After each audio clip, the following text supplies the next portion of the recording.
Hello wonderful world of YouTube, it is your girl SwimmstaGal, and today we're going to be doing an Ink Diaries video.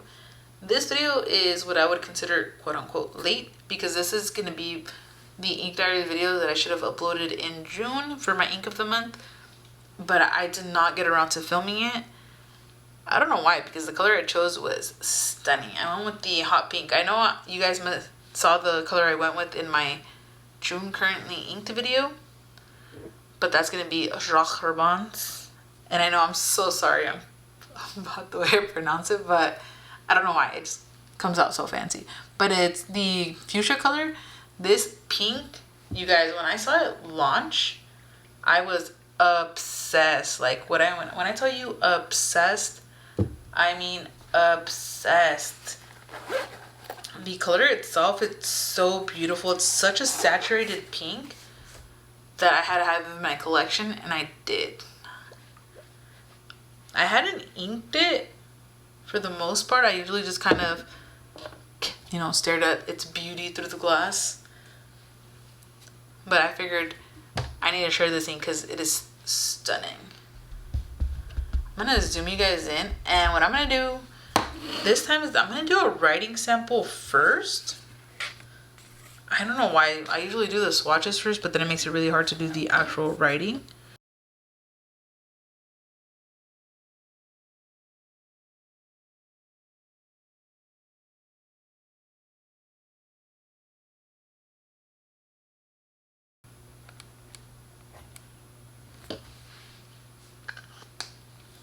And I currently have this one inked in a Lamy Safari. This is their 2025. I think it was a limited edition color in coral, if I'm not mistaken, but it does have a left-handed nib on.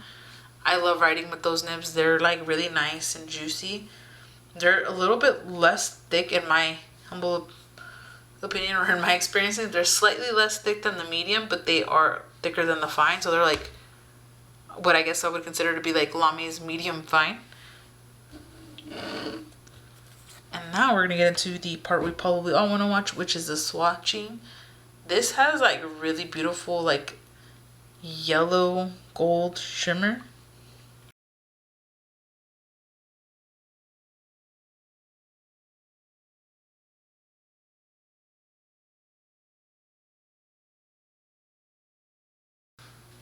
And now we're gonna go ahead and zoom you guys out a little bit just to make sure it's all in frame.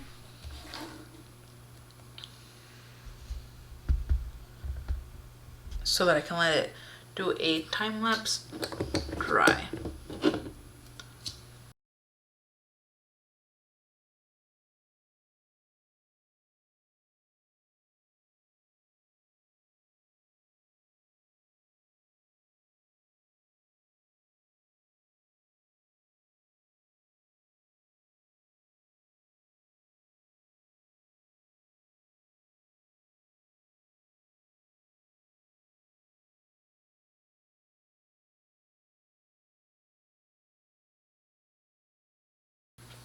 Alright guys, so we are back, and look at how stunning this ink is. It is absolutely beautiful.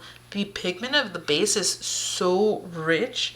You can definitely see the pink just pop against all three of the bases.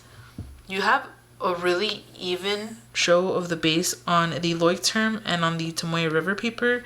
The Archer and Olive paper, I don't know if it's the paper itself, but there is some like areas where it kind of looks like it skipped a little.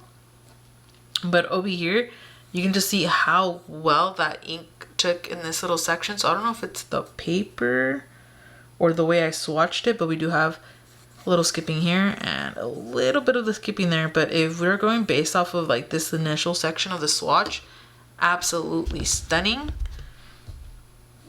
The Tomoe River paper shows a little bit more shading than the other two samples do. You do get some shading on the Leuchtturm paper, but pretty much none on the Archer and Olive paper. In the writing sample, you guys can see that it is really nice and dark. Very juicy, if you will. This is a quote-unquote wet ink. The shimmer reflects beautifully on the light, and as you guys can see here on the little cotton swatches, you do get an even distribution of the shimmer. I know it's a little hard to see on the writing sample, but I can tell you it is there. I know it's hard to see, but the shimmer is there. Definitely more evident on your thicker line. So if you really wanted to get that shimmer payoff, you would need to use more than likely like a bold or even a broad, or do they call those double broads? I think it's like a double broad to really get that shimmer payout in your like writing sample, to where like you're looking at the page and you can see it like straight off the bat. My favorite of these three, no surprise, right? Leuchtturm is kind of like the all winner, is how rich it looks on the Leuchtturm paper. That right here is a 10 out of 10 swatch.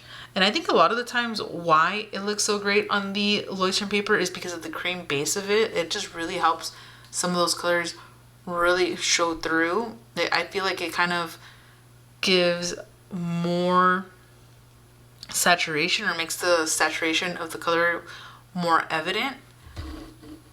But I don't think you can go wrong with either one of these types.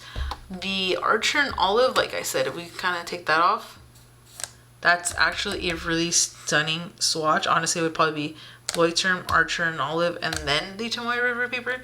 But I also have to take the skipping into consideration because the swatch was done pretty much in a similar manner to the first two. So I'm assuming that that is the paper itself. So for consistency and quality, definitely these two. Archer would rank third for this particular ink.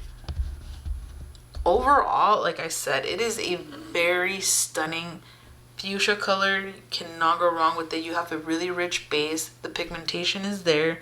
The shimmer just complements the warmth of the fuchsia or the slash pink beautifully. It's just like the shimmer is so fine. I haven't had any issues with my pen clogging up, which is also a plus.